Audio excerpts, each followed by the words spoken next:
in the silent heart of the Atlantic, on a night so calm it felt unnatural. A single decision, a single moment, and a ship believed to be unsinkable, tightening, began its final journey into darkness. This is not just the story of the Titanic. It is the story of how pride, warnings, and fate collided on the coldest night in human history. Sunday evening, April 14th, 1912. The North Atlantic stretches endlessly, silent, dark, and perfectly still. Not a single wave breaks, not a single gust of wind ripples the water's surface. It is a night sailors fear, because when the ocean becomes this calm, the world's greatest dangers become invisible. Far across the black horizon, the RMS Titanic moves like a shining palace. Her 4 towering funnels rise into the cold night sky, glowing in warm orange light. Inside, passengers dine, dance, laugh, write letters, and dream of New York. First class sleeps in silk sheets. Third class hums with families, children clutching their parents, hopeful for a new life.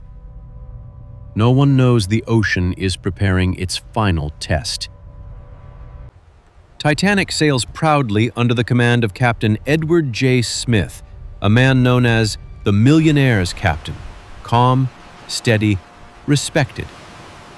But on this voyage, he is not alone in influence.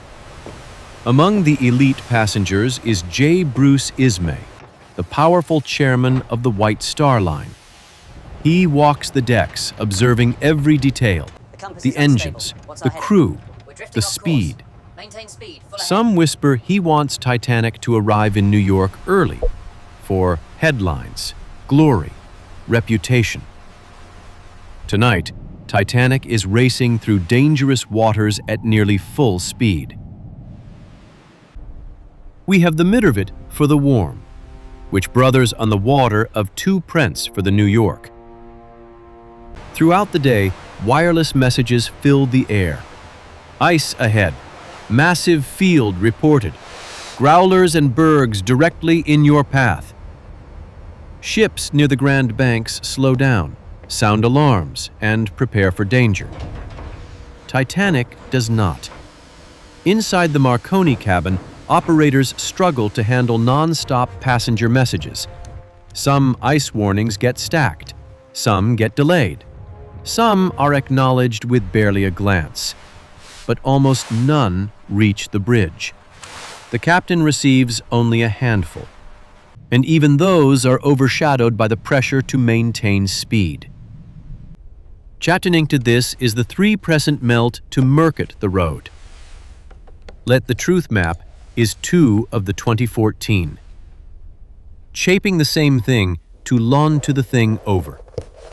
Chapten his sum of Edward living and believes again. The captain ravine the big into the panels, and even Nell was density and ultimate. CH4, Lord Mersey's opened to Paith the bridge. The someone could provide them, but almost none are overshadowed. The captain receives a hit 2 for them. The captain's created Lord Mersey's message because the pressure isn't a biggity. But even know that cheap knots for little bit a lot of comfortable, which prepare for his bridge that the enlargement is the key in the transit mental. The summer even know that pressure around the bridge, and their transitment a roppet. The kids later are pressure with imminently. Maybe the some warming pressure, the kids later's 144 other story. Maybe the cheap millionly filth the world. Maybe him truly for the bridge. The continuing that this was being the actival sky, Lord Mersey's silent witness. Years later, during the British inquiry, Judge Lord Mersey sits alone with a journal that history would nearly forget.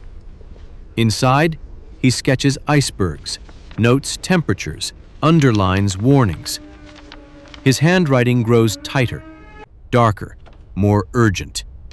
He writes, "Two vessels warned Titanic.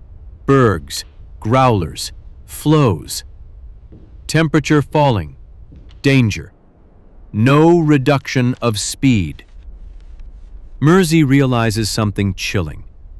The Titanic was not simply unlucky. Stimulate,